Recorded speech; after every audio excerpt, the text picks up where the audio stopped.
Gupta, and this is Weed 2, Cannabis Madness. This time our journey begins in New Jersey, ironically called the Garden State. It's the summer of 2013, a quiet neighborhood diner about to become the site of a headline-making confrontation.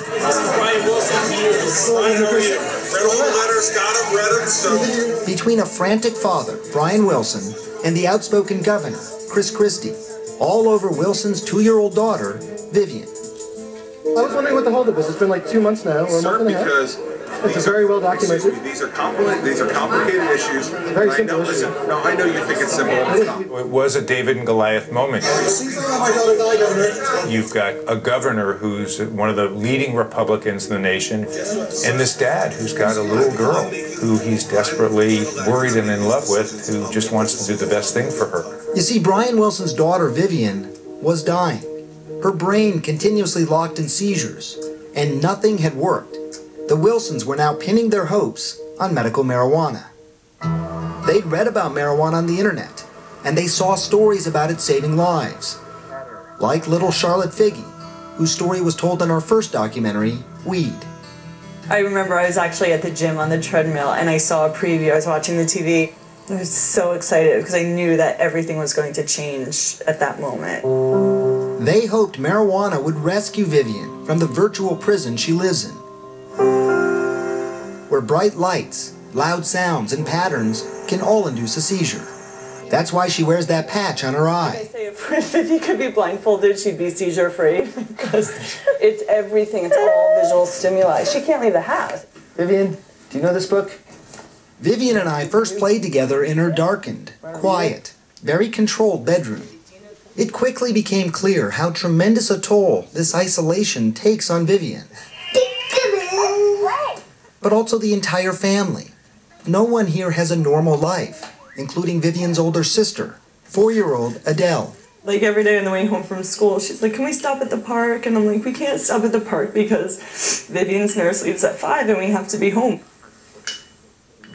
What would Adele say about that?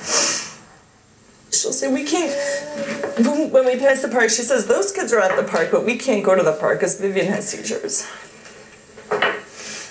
And it like kills you, you know? They're so severely affected. New York University neurologist Dr. Orrin Devinsky is Vivian's doctor.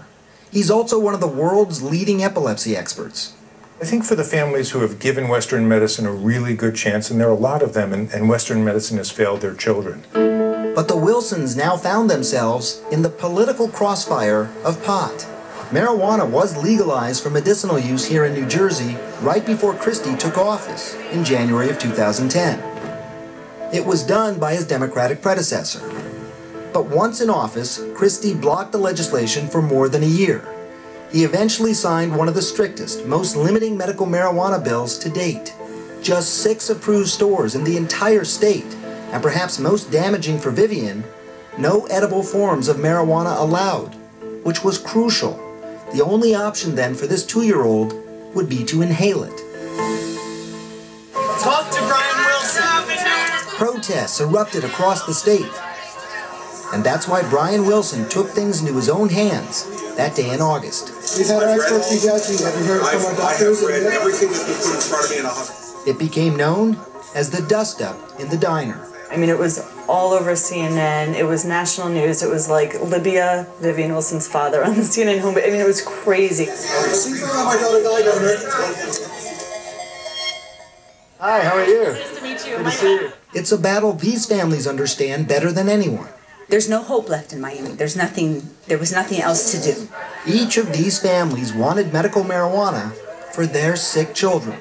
They also fought to get it in their home states, but lost. So they moved to Colorado where it's legal. Desperate and determined, they've become known as medical marijuana refugees.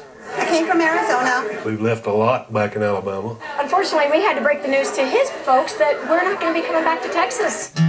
More than 100 families moving to get the marijuana they had seen in our last documentary.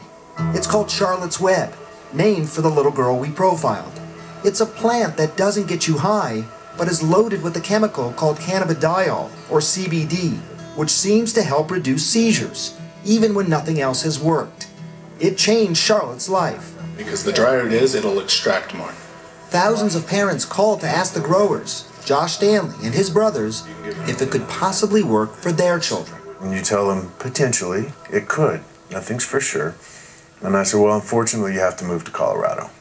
And the reason they have to move to Colorado is what?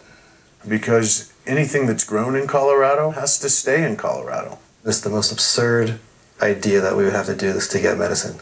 But it's the law. Marijuana is illegal federally.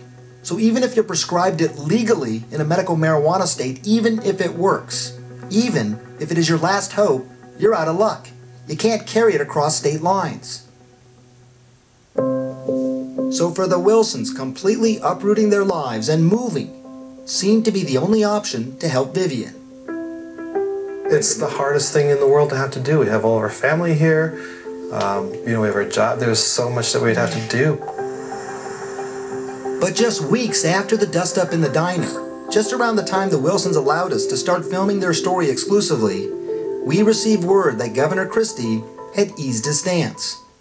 Madam Speaker, Senate Bill 2842 has received 70 votes in affirmative, 1 in the negative, and 4 abstentions. Eventually, the state of New Jersey did allow the edible form of marijuana after all, but the Wilsons still had another roadblock. They couldn't get their doctors to prescribe it. There's a certain level within the epilepsy community of just fear that you could do more harm than good, and until you go through the standard process, you should be conservative. And by standard process, he means scientific research. And as you're about to learn, that is nearly impossible to conduct here in the United States. It's time to reform the system. I love you so much. Have fun on the airplane. Leaving people like the Wilsons in a painful and potentially deadly limbo. The exclusive journey to save their daughter when we come back.